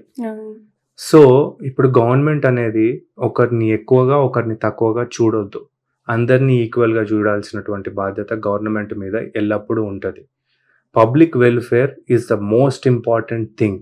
గవర్నమెంట్ అజెండా అనేది clear. At the end of the day public fundamental rights అయి ఉండొచ్చు, డెమోక్రసీలో పీపుల్ ఆర్ ద కింగ్. అట్లాంటి వెల్ఫేర్ స్టేట్ అనేది మనకు చాలా ఇంపార్టెంట్. అట్లాంటి వెల్ఫేర్ స్టేట్ గురించి ఎప్పుడూ గవర్నమెంట్ అహర్నిశలు పాటుపడుతూనే ఉండాలి. అవన్నీ వదిలేసి ఈరోజు ప్రైవేట్ వాడు ఇంత ఓపెన్గా రుబాబ్ చేసి పేరెంట్స్ని తిట్టి స్టూడెంట్స్ని కొట్టి చంపి ఈ లెవెల్లో ఉండగలుగుతున్నాడు అని అంటే దానికి ఒకటే ఒక కారణం, మనకు కాన్స్టిట్యూషన్ అనేది క్లియర్గా కొన్ని ప్లేసెస్ అంటే కొన్ని ఏరియా ఆఫ్ దీని ఏమంటారు ఇంప్లిమెంట్ సరిగ్గా అవ్వట్లేదు కొన్ని టాపిక్స్కి వచ్చేసరికి. అది కనుక మనం చేయగలిగితే we will have a better administration. And ఇక్కడ ప్రైవేట్ ప్లేయర్స్ యొక్క ఫాయిదా కోసం కాకుండా జనాల గురించి ప్రభుత్వం ఏమైనా చేయగలుగుతుంది. So that is very important. మీరు అన్నది ఒకటి వాస్తవం. ఎందుకంటే ఇప్పుడు ఏపీలో స్కూల్స్ సిచ్యువేషన్ ఇప్పుడు అది ఎవరు డినై చేయలేడు. ఎందుకంటే కేసీఆర్ తన్ని అవతల పడేసిన ఆకునూరి మురళి అనే ఒక ఐఏఎస్ ఆఫీసర్ని జగన్ తెచ్చిపెట్టుకున్నాడు. గసంటోని తెచ్చిపెట్టుకున్నాడు అంటే ఆ ఆస్పెక్ట్లో ఆయన ఇంట్రెస్ట్ ఏమి. ఇంకా వేరే విషయాలలో Jaganmohan Reddy might be a blunder, but ఆ స్కూల్స్ విషయానికి వచ్చేసరికి what he did was right అని చాలా మంది అంటున్నారు. నేను చూడలేదు కాబట్టి, నేను పర్సనల్లీ విజిట్ చేయలేదు కాబట్టి బట్ ఆకునూరి మురళి అనే ఒక ఐఏఎస్ ఆఫీసర్ ఎఫర్ట్ దాని వెనకాల ఉంది కాబట్టి అక్కడ ఏం జరిగింది మనం తెలంగాణ పాలిటిక్స్ ని కూడా ఫాలో అవుతున్నాం కాబట్టి ఇట్స్ క్లియర్లీ విజిబుల్. తెలంగాణ స్టేట్లోనైతే స్కూల్స్ని బలవంతంగా మూపించే ప్రయత్నం చేశారు. ఎందుకంటే కార్పొరేట్ స్ట్రక్చర్ని పెంచడానికి ఇదంతా ఒక మాఫియా లాగా ఏర్పడ్డారు. సో ఆల్వేస్ వెల్ఫేర్ స్టేట్ అనేది చాలా ఇంపార్టెంట్. ఇక్కడ వెల్ఫేర్ గురించి వాడు మాట్లాడాడు కానీ ఒకడు వచ్చి కులం గురించి మాట్లాడతాడు, ఇంకోటి వచ్చి మతం గురించి మాట్లాడతాడు, వీడు వాడిని తిడతాడు, వాడు వీడిని తిడతాడు, కొట్టుకొని తిట్టుకొని చచ్చిపోయేటట్టుగానే పబ్లిక్ని ఇచ్చేస్తారు. కానీ మనకేం కావాలి? మంచి ఎడ్యుకేషన్, మంచి హెల్త్ కేర్, మంచి జాబ్ ఆపర్చునిటీస్, ఎంప్లాయ్మెంట్ ఆపర్చునిటీస్, ఒక మంచి సొసైటీ, ఇవేం లేవు ఇక్కడ. అందుకే జనాలందరూ ఇండియాను వదిలేసి ఫారిన్ కంట్రీలకు వెళ్ళిపోతున్నారు. ఈవెన్ అక్కడ సరిగ్గా లేకపోయినా, ఫెసిలిటీస్ లేకపోయినా అక్కడికి వెళ్ళి సఫర్ అవుతున్నారు. ఎంతమంది చనిపోవట్లేదు సార్ అక్కడ కూడా స్టూడెంట్స్. రీసెంట్ గా కూడా తెలుగు అబ్బాయి చనిపోయారు అని చెప్పేసి న్యూస్, వెంటనే ఒక న్యూస్ వచ్చేస్తుంది తెలుగు అబ్బాయి మరణం అని చెప్పేసి. అక్కడ కూడా మన వాళ్ళు సఫర్ అవుతున్నారు, కష్టాలు పడుతున్నారు అక్కడ. సో సార్ ఇప్పుడు మీరు అడ్వకేట్ గా ఇంకా కంటిన్యూ చేస్తున్నారా, లేకపోతే దీనిపైన మొత్తం దృష్టి పెట్టారా? ఒకటి ఏంది అని అంటే నా దగ్గరకు వచ్చే కేసెస్ని నేను హ్యాండిల్ చేస్తున్నాను. బట్ ఏంది అని అంటే చాలా వరకు ప్రోబోనో మ్యాటర్స్ ఎక్కువైపోయినాయి అండ్ పబ్లిక్ ఇన్ఫ్లో అనేది ఎక్కువైపోయింది. So I'm confined to couple of companies as a legal retainer. So ఇప్పుడు కోర్టుకి వెళ్ళడం చేయడం అనేది చాలా తగ్గిపోయింది, మినిమల్ అయిపోయింది. ఆఫీస్ నుండే కోర్టులలో పనులు చేపించే పరిస్థితి ఏర్పడ్డది అనమాట. So I'm in regular practice. ఎందుకంటే ఒక రోజులో 24 గంటలు ఉంటే 20 గంటలు ఏదో ఒక పని అయితే అయిపోతుంది. 3-4 గంటలే పండుకోవాల్సినటువంటి అంటే ఆ రెస్టింగ్ టైం అనేది అంత మినిమైజ్ అయిపోయింది. So we're in to practice and everything. And ఆ ఒక అడ్వకేట్ రోల్ అనేది జస్ట్ కోర్టులో మాత్రమే ఉండదు, బయట చాలా విషయాలలో ఉంటుంది అనమాట. సో అక్కడ మా రోల్ని అయితే చాలా గట్టిగా ప్లే చేస్తున్నాము, which will have a good impact in the court room as well. So ఇప్పుడు కోర్టుకి వెళ్ళడం అనేది ఆటోమేటిక్గా కొంచెం మినిమైజ్ అయిపోయింది, ఎందుకంటే పబ్లిక్ లైఫ్లోకి వచ్చినాం కాబట్టి ఇక్కడ అక్కడ అది బ్యాలెన్స్ స్ట్రైక్ చేస్తూ ముందుకెళ్తున్నాం. సో మీరు అటు అడ్వకేట్గా ఉంటూ సడన్ గా పార్టీ స్టార్ట్ చేశారు, ఎందుకు అంటారు? ఒకటి ఏంటి అని అంటే మాకు ఒకటే అనిపించింది, అరే ఈరోజు యూత్ నిజంగా కార్యకర్త లెవెల్ నుండి కష్టపడి జెండాలు మోసి జిందాబాద్లు కొట్టి ఒక అజెండాను ముందుకు పుష్ చేసి ఒక పొలిటికల్ పార్టీలో కష్టపడితే వారికి రికగ్నిషన్ ఉందంటారా? లాస్ట్కి ఎవడో సూట్ కేసు తీసుకొని వస్తాడు, వాడికి అమ్మేస్తున్నారు, వాడికి ఏమన్నాడు, వాడి డబ్బులు వాడు సంపాదించుకోనికే దేశాన్ని అమ్మేస్తాడు. ఇదే జరుగుతుంది. సో ఇట్లాంటి సిచ్యువేషన్ మారాలి అని అంటే ఏం చేయాలి? ఒక ప్లేస్లో సుప్రీంకోర్టులో ప్రాక్టీస్ చేస్తున్నప్పుడు అనిపించింది అనమాట, ఏంటంటే అరే ఎంత చేసినా లాస్ట్కి సిస్టమ్ మొత్తం చేంజ్ అవ్వాలంటే అక్కడ నుండే స్టార్ట్ చేయాలి. సో ప్రతి ఒక్కరికి పాలిటిక్స్ అంటే మైండ్లో ఎట్లేసారంటే 40 ఏళ్ళు దాటిన తర్వాత అన్నీ అయిపోయినాక రావాలంటారు. అన్నీ అయిపోయినాక వాడు వచ్చి ఏం చేస్తాడు, ఇంకా 4 రూపాయలు వెనకెట్లేసుకోవాలన్నది ఆలోచిస్తాడు తప్ప ఏం కాదు. ఎగ్జాక్ట్లీ. సో ఇప్పుడు యూత్ అనేటోళ్ళు పాలిటిక్స్లోకి రావడం ఇంపార్టెంట్. 40 ఏళ్ళోడు అయిపోయిన తర్వాత మళ్ళీ వాడు పాలిటిక్స్లో మంచి చేస్తాడో తెలియదు, చెడు చేస్తాడో తెలియదు, పాలిటిక్స్లోకి రాగలుగుతాడో కూడా తెలియదు. ఇది ఒక థాట్ని అందరి మైండ్లలో పెట్టారు. ఒక ఐఏఎస్ ఆఫీసర్ మంచోడు కావాలనుకుంటాం, యంగ్ కావాలనుకుంటాం. ఒక ఐపీఎస్ ఆఫీసర్ యంగ్ ఉండాలని కోరుకుంటాం సిస్టంలో. మరి why not an MLA, why not a politician? So అందుకే ఏంది అని అంటే ఈ ఇనిషియేటివ్ తీసుకోవడానికి ప్రైమరీ థింగ్ ఏంది అని అంటే సిస్టంలో చాలా బొక్కలు ఉన్నాయి. అవన్నీ ఏంది అని అంటే బాధ్యత తీసుకునేటోడు ఉంటే చాలా పూడుకపోతాయి. ఆ బాధ్యత తీసుకునే వాళ్ళు ఓన్లీ యంగ్ పీపుల్. సో మాకు అనిపించింది ఓన్లీ సుప్రీంకోర్టులో ఉండి ఫైట్ చేస్తే సరిపోదు, ఇక్కడ గ్రౌండ్ లెవెల్లో కూడా చాలా విషయాలు ఉన్నాయి. అక్కడ ఒక చలనం వచ్చిన తర్వాతనే ఏ కోర్టు అయినా ఎవడైనా ఏమైనా చేయగలుగుతుంది. ఎందుకంటే కోర్టు విషయానికి వస్తే నేను విసిగెత్తిపోయినా. ఒక కేసు వచ్చిందనమాట, హైకోర్టులో ఒక రిట్ వేసిన. అది ఇష్యూ ఏంటంటే సమ్ ఏదో ఎలక్ట్రిసిటీ డిపార్ట్మెంట్ వాళ్ళు కరెంట్ కనెక్షన్ కట్ చేశారు, ఏదో ట్యాంపరింగ్ ఏదో అయిందని. మన క్లయింట్లకు వాటికి సంబంధం లేదు. సరే అయినా కానీ ఏదో ఫైన్ కట్టేస్తాం, ఫస్ట్ ఎలక్ట్రిసిటీ ఇంపార్టెంట్ అని చెప్పేసి 50% పే చేసేసారు, వాళ్ళకి ఇచ్చారు. కోర్టుకు పోయారు. కోర్టుకు వస్తే కోర్టు కూడా ఆర్డర్ ఇచ్చింది. కోర్టు ఆర్డర్ ఇచ్చిన తర్వాత ఏం చేయాలి, దాన్ని ఇంప్లిమెంట్ చేయాలి. ఇంప్లిమెంట్ చేయాల్సింది ఎవరు? గవర్నమెంట్. అది ఇంప్లిమెంట్ చేయకుండా గవర్నమెంట్ అధికారి పోయి వాళ్ళ ఇంటి ముందు కూర్చొని మళ్ళీ కరెంట్ కనెక్షన్ కట్ చేసి మొత్తం ఒక 2 లక్షలు ఏమో వసూలు చేసిండు, మిగిలినవి కూడా కట్టు అని చెప్పేసి. కోర్టు ఆర్డర్ ఉంది కదరా, ఎందుకు కట్ చేసినావు అని అంటే నేను అంతే కట్ చేస్తా అయితేంది, నాకు మెంటల్ అన్నట్టు. ఇప్పుడు మరి కోర్టు ఉన్నది దేనికి? ఇప్పుడు మనం కోర్టులో మాత్రమే కొట్లాడితే సరిపోతుందా? బయట వాడిని నిలదీసి అడగడానికి కూడా ఒక వ్యవస్థ ఉండాలి కదా. ఇప్పుడు మళ్ళీ వాడు కంటెంప్ట్ చేసిండని చెప్పి కోర్టుకు పోయి మళ్ళీ కేసు వేస్తే ఇక పర్పసే లేదు కదా. ఆడ 3 లక్షలు ఆల్రెడీ నువ్వు కట్టేసేసినావు. నేను మళ్ళీ కోర్టుకి వెళ్ళి కంటెంప్ట్ ఆఫ్ కోర్టుని మీద వేస్తానంటే సరే పో. కంటెంప్ట్ ఆఫ్ కోర్టులో కూడా వాళ్ళకి ఇచ్చే పనిష్మెంట్ లేదు, ఈ సేవ చేయి, ఆ సేవ చేయి, అది చేయి, ఇది చేయి అంటారు. సో వాళ్ళు ఉన్నదే సేవ చేయడానికి, మళ్ళీ వాడికి పనిష్మెంట్లు కూడా అట్లే ఇచ్చే పరిస్థితికి కోర్టు వ్యవస్థ కూడా వచ్చిందనమాట. సో ఇవన్నీ చూసిన తర్వాత మనకు అనిపించింది ఏంటంటే అరే ఒక చేంజ్ అనేది మేజర్గా రావాలి అని అంటే గ్రౌండ్ లెవెల్లో కొట్లాడాల్సిన అవసరం కూడా ఎంతో ఉంది.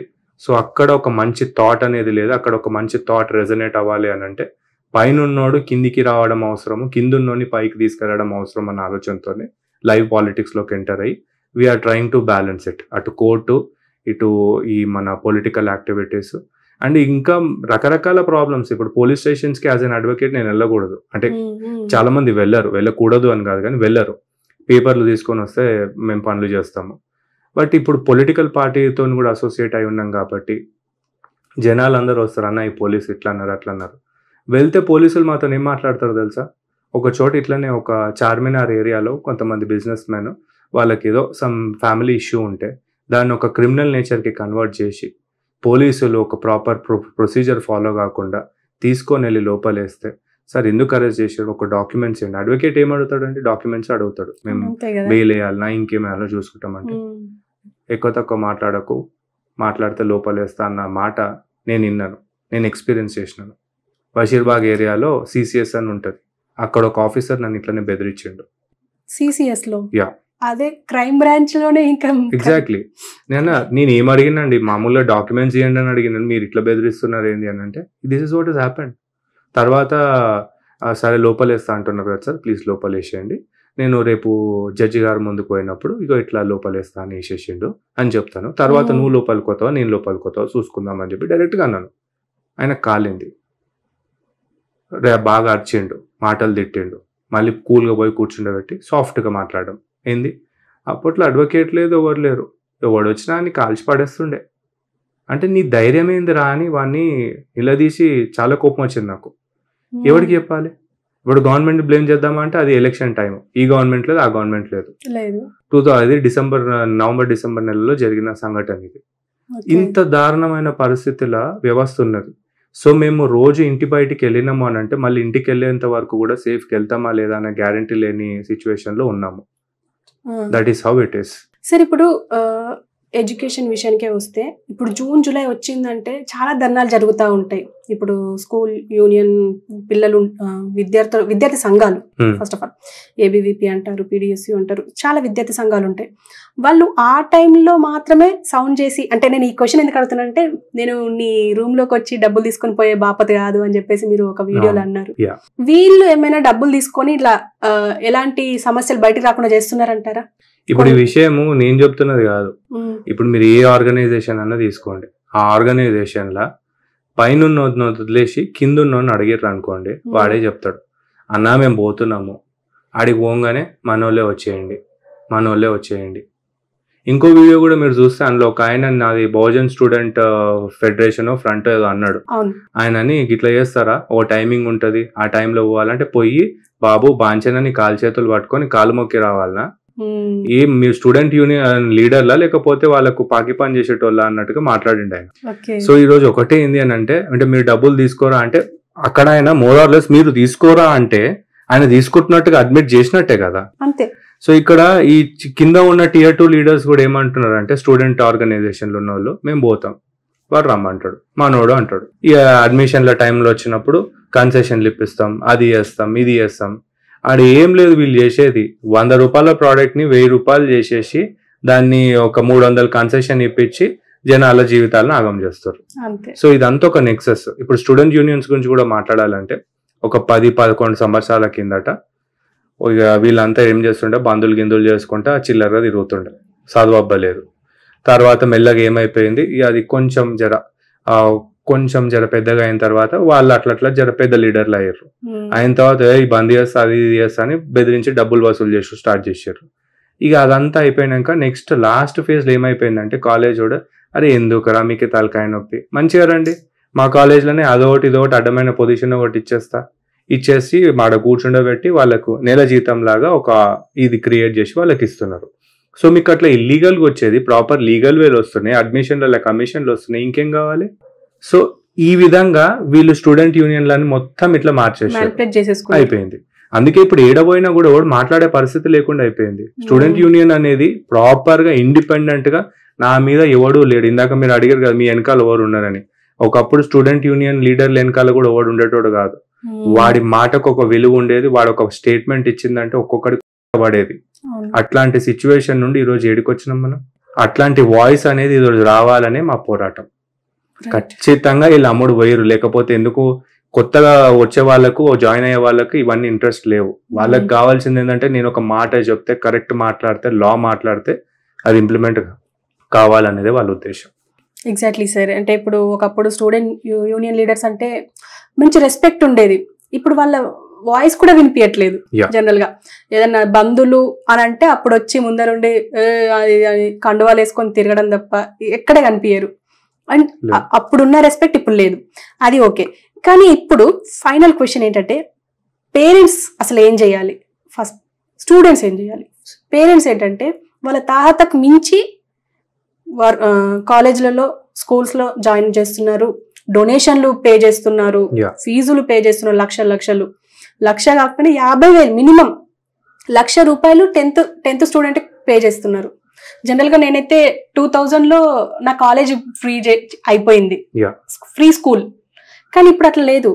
స్కూల్లో వాడు లక్షలు పే చేయాలి, కాలేజ్కి వచ్చినాక 2 లక్షలు పే చేయాలి. అలాంటి పరిస్థితి ఏర్పడదు. అసలు పేరెంట్స్ అసలు ఎలాంటి అవగాహన తెచ్చుకోవాలంటారు? ఇప్పుడు మేము చేస్తున్న ప్రతి చర్య కూడా ఫస్ట్ పేరెంట్స్కి అవగాహన కలిపేయనీకనే. ఎందుకంటే నేను 2 కాంపిటేటివ్ ఎగ్జామ్స్ క్రాక్ చేసిన, ఒకటి AIEEE, రెండోదేమో Delhi university LLB entrance exam. So competitive exams crack చేయాలి అని అంటే పిల్లలకు మోటివేషన్ అనేది చాలా ఇంపార్టెంట్. నేను పక్కా కొడతాను, ఎందుకు కొట్టాను, ఈ ఎగ్జామ్ నాకు పక్కా వస్తుంది అనే మోటివేషన్ ఉంటే వాడు కొడతాడు. ఆ మోటివేట్ చేసే అట్మాస్ఫియర్లో మీ పిల్లల్ని పంపించడం చాలా ఇంపార్టెంట్. కొంతమందికి ఆ మోటివేషన్ పేరెంట్స్ నుండి రావచ్చు, కొంతమంది పేరెంట్స్ అది మోటివేట్ చేయలేకపోవచ్చు, ఎందుకంటే వాళ్ళు 10th ఇంటర్ చదువు రాని వాళ్ళు కూడా ఉండొచ్చు. అలాంటి వాళ్ళు ఏంది అని అంటే you need to find right mentors for your kids. School ఇది, కాలేజ్ అది ఇది కాదు. ఒకప్పుడు IAS ఎగ్జామ్ క్రాక్ చేయాలి అని అంటే 2 ఆప్షన్స్ ఉన్నాయి అనేటోళ్ళు. ఒకటి ఏంది అని అంటే ఒక మంచి కోచింగ్ కావాలి, లేదా రెండోది ఇప్పుడు చాలా మంది పట్టించుకోకుండా పక్కన పడేసిన ఆప్షన్ ఏంటి అని అంటే, ఒక మంచిగా సెలెక్ట్ అయిన ఒక ఐఏఎస్ ఆఫీసర్ మెంటర్షిప్ కావాలి. అంటే guidance from an person who has cracked it or ఒక కోచింగ్. ఈ రెండు ఆప్షన్స్ ఉండే. ఇప్పుడు ఓన్లీ కోచింగే అయిపోయింది, దాని పేరు మీద దందా వేరే నడుస్తుంది అనుకోండి. సో ఆ గైడెన్స్ అనేది చదువుకుని మంచిగా ఫ్లరిష్ అయిన వాళ్ళు, ఇప్పుడు మీ పిల్లల్ని తీసుకెళ్లి ఒక ఐపీఎస్ ఆఫీసర్స్ తో ఇంటరాక్ట్ చేయించడము, మాట్లాడించడము. ఇప్పుడు స్కూళ్ళల్లో కూడా ఒక ఐఏఎస్ ఆఫీసర్ వచ్చి, ఐపీఎస్ ఆఫీసర్ వచ్చి ప్రోగ్రామ్స్లలో మాట్లాడి పోవడాలు, ఇవి ఇప్పుడున్న కార్పొరేట్ కాలేజీలో స్కూళ్ళలో ఏదో చూస్తలేం మనము. వాళ్ళు వచ్చి మోటివేట్ చేసి పోయేటోళ్ళు, అరే ఇట్లుండాలి అట్లుండాలి మనం ఇది అది అని గట్టిగా మాట్లాడేటోళ్ళు. ఏడుంది? సిస్టమ్ లేదు. అరే మన స్టూడెంట్ చనిపోయిండు, మిస్టీరియస్ సర్కమ్స్టాన్సెస్ లో అతని డెత్ అయితే పోలీసులు కూడా దాన్ని మ్యానిపులేట్ చేసి పడేసారు, మొత్తం కేసునంతా సర్వనాశనం చేస్తున్నారు.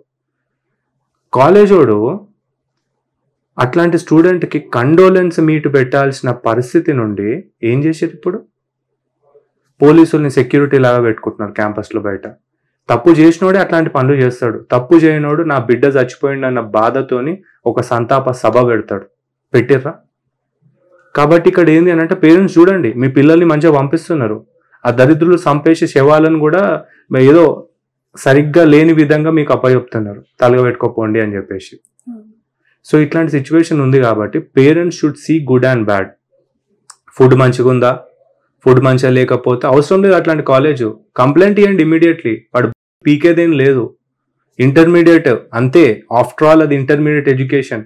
వాడు కాకపోతే 100 కాలేజీలు బయట ఉన్నాయి, మనకు కంప్లైంట్ ఇవ్వడానికి బోర్డు ఉంది. మీరు మాట్లాడడమే మొదలు పెట్టకపోతే మీకు సమస్యల పరిష్కారం ఎడికనవుతుంది? అడగందే అమ్మాయిని అన్నం పెట్టదు, మీరు అడగండి ఫస్ట్. అండ్ రెండోది ఏంటంటే, మీ పిల్లలతో మీరు మాట్లాడండి. నాన్న ఏమవుతావు, డాక్టర్ అవుతావా, లాయర్ అవుతావా, ఏం చేద్దాం అనుకుంటున్నావు, ఏంది? Give time to your kids. పిల్లలకు ఆ టైం ఇవ్వట్లేదు మీరు. చదువుకోపోరా అదిరా ఇదిరా అని చెప్పేసి అంటున్నారు. జస్ట్ కొంచెం టైం స్పెండ్ చేయండి, వాళ్ళు ఆటోమేటిక్గా మీ ఫీలింగ్స్ని అర్థం చేసుకుంటారు. అరే మా నాన్నకి ఇది కావాలని అర్థం చేసుకుంటారు, మా అమ్మకి ఇది కావాలని అర్థం చేసుకుంటారు, నేను ఈ పొజిషన్లో ఉండడం వాళ్ళు కోరుకుంటున్నారు అర్థం చేసుకుంటారు. వాళ్ళ ఇంట్రెస్ట్ ఏంది తెలుసుకోండి. ఎంతసేపు నువ్వు ఐఐటి చదవాలి, డాక్టర్గా లేకపోతే ఇంజనీర్గా అంటే అందరూ దానికోసం పుట్టరు. ఇప్పుడు వాడు ఒక అబ్దుల్ కలామే కావచ్చు, ఇంకో పెద్ద సైంటిస్టే కావచ్చు, ఇంకేదన్నా కావచ్చు, వాడికి అందులో ఇంట్రెస్ట్ ఉండొచ్చు. చిన్న చిన్న పిల్లలు స్కూల్ గోయింగ్ కిడ్స్ కూడా కోడింగ్ చేసేసి కోట్లు సంపాదించే పరిస్థితి ఈరోజు దేశంలో ఉంది. చూసినాం కూడా అట్లాంటి ఎగ్జాంపుల్స్. కాబట్టి పేరెంట్స్ కి నేను చెప్పేది ఒకటి, spend some good quality amount of time with your kids. That is very much important. వాళ్ళకు మీరు ఏమి ఇచ్చినా ఇవ్వకుండా ఫరక్ పడదు, కానీ జీవితంలో ఏదైనా ఒక క్రైసిస్ సిచ్యువేషన్ వస్తే దాన్ని హ్యాండిల్ చేసే ధైర్యాన్ని మాత్రం ఖచ్చితంగా మీరు ఇవ్వాలి. That is very important. And sir, ఇప్పుడు పిల్లలు మీరు పిల్లలకి ఇచ్చే టిప్స్ ఏంటి? ఇప్పుడు ఇంటర్మీడియట్ కానీ 10th కంప్లీట్ అయ్యి ఉన్న వాళ్ళే కానీ, ఎందుకంటే వీళ్ళే చాలా డేంజర్లో ఉన్నారు మనం చూసుకుంటే.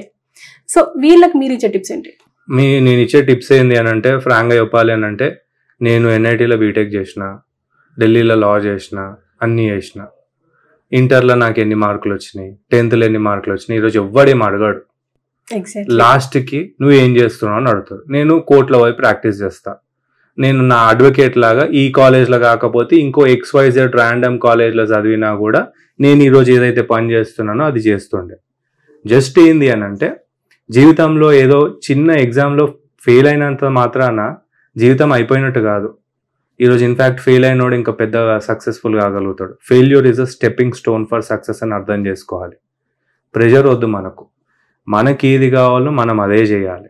నువ్వు ఇంకేదన్నా అవుతావా, లాయర్ అవుతావా, చార్టెడ్ అకౌంటెంట్ అవుతావా, లేకపోతే మ్యూజిక్లో ఇంట్రెస్ట్ ఉందా, డాన్స్లో ఇంట్రెస్ట్ ఉందా, దానికి సంబంధించి కూడా రకరకాల కోర్సెస్ ఉన్నాయి.